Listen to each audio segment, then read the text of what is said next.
আমাকে 5 বছর সময় দেন, পুরো দেশের শিক্ষা সিস্টেম চেঞ্জ করে দেবো ইনশাআল্লাহ। প্লে গ্রুপ থেকে প্লে গ্রুপ থেকে নিয়ে মাস্টার্স পর্যন্ত এমন শিক্ষানীতি প্রণয়ন করা সম্ভব যে আমাদের বাচ্চারা একদম প্লে থেকে মাস্টার্স পর্যন্ত বাংলা, ইংরেজি, অঙ্ক এবং জেনারেল সাবজেক্টগুলোর সাথে কোরআন হাদিসের একটা অপূর্ব সমন্বয়ে পড়াশোনা করবে ইনশাআল্লাহ। একা করে দিতে পারবো ইনশাআল্লাহ তাআলা। আমাকে এরকম 100 জন শিক্ষাবিদ দেন, 100 জন আলেম ওলামা দেন, একটা প্যানেল করে দেন, পুরো দেশের শিক্ষা চেঞ্জ করে দেওয়া যাবে ইনশাআল্লাহ। যাদেরকে রেখেছেন এদের মাথায় গোবর আছে, যাদেরকে রেখেছেন এদের মাথায় টাটকা গোবর আছে। বইপত্রগুলোর অবস্থা দেখেছেন? বইপত্রগুলো ঘাটাঘাটি করেছেন? সমকামিতা প্রমোট করছে আমাদের দেশের মধ্যে, ট্রান্সজেন্ডার প্রমোট করছে আমাদের দেশের মধ্যে, আমাদের বাচ্চা কাচ্চা কচি কাঁচা বাচ্চাদেরকে শারীরিক শিক্ষার নামে যৌন শিক্ষা দিচ্ছে। এগুলো আমাদের মুসলমানদের শিক্ষা?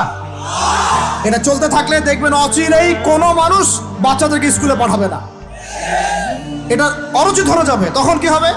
কোটি কোটি স্কুল, কলেজ, বিশ্ববিদ্যালয়ে খা খা করে পড়ে থাকবে, কেউ পাঠাবে না ওখানে। তখন মাদ্রাসা থেকে মানুষ ঢুকবে আরো বেশি।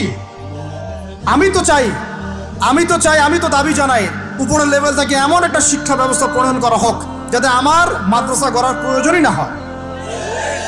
ওই সিস্টেম রাষ্ট্রীয়ভাবেই পড়ানো হবে ইনশাআল্লাহ। আপনি মালয়েশিয়ার দিকে তাকিয়ে দেখেন, আপনি এই যে ওয়েস্টার্ন কান্ট্রির মধ্যে অনেক কান্ট্রি আছে, অস্ট্রেলিয়ার মতো জায়গাতে আছে, ব্রিটেনের মতো জায়গাতে আছে, কোনো কোনো ক্ষেত্রে আপনি লেবাননকে দেখেন, ইয়েমেনকে দেখেন, জর্ডানকে দেখেন, কাতারকে দেখেন, সৌদি আরবিয়াকে দেখেন, অনেক কান্ট্রি আছে। ভালো কাজের তো প্রশংসা করতে দোষ নাই, দোষ আছে? এমনকি অনেক পশ্চিমা কান্ট্রিতেও একদম উপর লেভেল থেকে ইসলামিক সিলেবাস প্রণয়ন করা হয়েছে। তার মানে এমন না যে তারা সায়েন্সকে গুরুত্ব দেয় নাই, ম্যাথকে গুরুত্ব দেয় নাই, ফিজিক্স পড়ায় নাই, অ্যাস্ট্রোফিজিক্স পড়ায় নাই, ইকোনমিক্স পড়ায় নাই, বিষয়টা এমন না। তারা ফিলোসফি পর্যন্ত পড়িয়েছে। ঘাটাঘাটি করেন, অনলাইনে সব মজুদ আছে। এমন শিক্ষানীতি প্রণয়ন করা সম্ভব একদম প্লে থেকে নিয়ে মাস্টার্স পর্যন্ত। আমার ছেলে ইমামতিও করবে, এদিকে বিমানও উড়াবে ইনশাআল্লাহ। আমার মেয়ে ডাক্তারও হবে, এদিকে দেখবেন হাফেজাও হবে ইনশাআল্লাহ। একজন মুফতি সাহেব, তিনি ফতোয়াও দিবেন, একই সাথে বিশ্ব অর্থনীতি সম্পর্ক জানবেন ইনশাআল্লাহ। একজন আর্মি অফিসার, তিনি যেমন সামরিক ক্ষেত্রে লিডার হবেন, তেমনি দেখবেন ফিকহের কিতাব মোতালা করে ফতোয়া দিতে পারছেন ইনশাআল্লাহ। এই যুগটা এটা কোনো মানে স্বপ্নের যুগ নয়, এই যুগটা ছিল এক সময়। বেশি দিন দূরে যেতে হবে না, আপনি 200, 300, 400 বছর পিছনে যান, দেখবেন মুসলমানরা এমন সোনালী যুগ পার করে আসছে।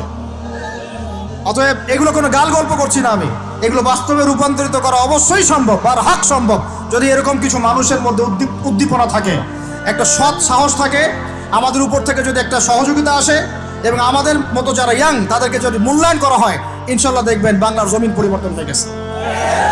এই পরিবর্তন হলে দেশের জন্য কোনো খারাপের কিছু নাই, রাষ্ট্র পিছিয়ে যাবে না, রাষ্ট্র আরো এগিয়ে যাবে ইনশাআল্লাহ তাআলা। আরো ব্যাপার আছে, আপনি মালয়েশিয়ার একটা ক্লাস 10-এর বাচ্চার দিকে তাকান। ক্লাস 10-এর একটা বাচ্চা কোনোদিন মাদ্রাসায় যায়ই নাই, স্কুলে পড়েছে, কিন্ডারগার্টেনে পড়েছে, রাষ্ট্রীয় সিলেবাসে পড়েছে, মাত্র 10 থেকে 12 বছর পড়াশোনা করে ও এখন এদিকে এসএসসি এইচএসসি লেভেলেও চলে গেছে, ও লেভেল এ লেভেল পরীক্ষা দিয়েছে, এদিকে সে ইমামতি করার যোগ্যতা অর্জন করেছে। এখন আমাকে বলেন, ওই রাষ্ট্রটা কি পিছিয়ে গেছে? অতএব এই শিক্ষার দিকে অনেক মনোযোগ হতে হবে আমাদের সবাইকে। আল্লাহ পাক তৌফিক দান করেন।